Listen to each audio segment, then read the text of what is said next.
Hey Sam, I don't do this for everyone, but I really like you. So I wanted to give you an objective answer to your question.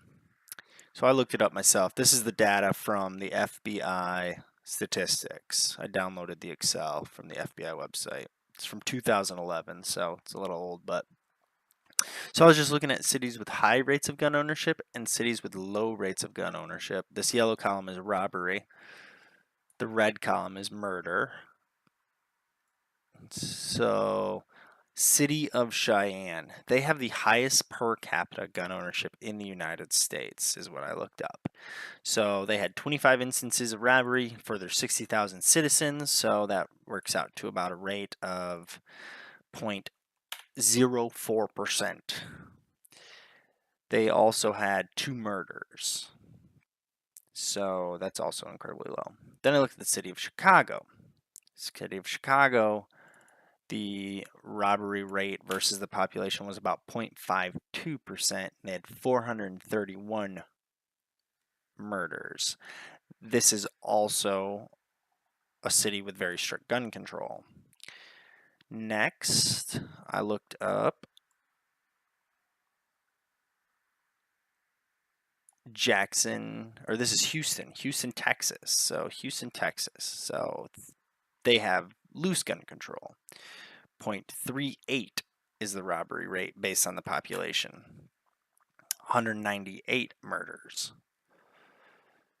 Then I also looked up the city of Jackson, also high gun ownership.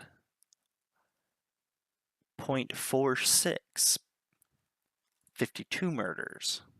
And then I also looked up one more, I think. Let's see here. Yep, city of Los Angeles. 0.26, strict gun control. 297 murders. So I think that was the last one. What I kind of concluded from this is that it doesn't really matter. I think what matters is the poverty rates in those cities, because Jackson is one of the poorest cities in the country. And even though they have high rates of gun ownership, their statistical crime rate of being robbed is similar to that of Chicago and Los Angeles.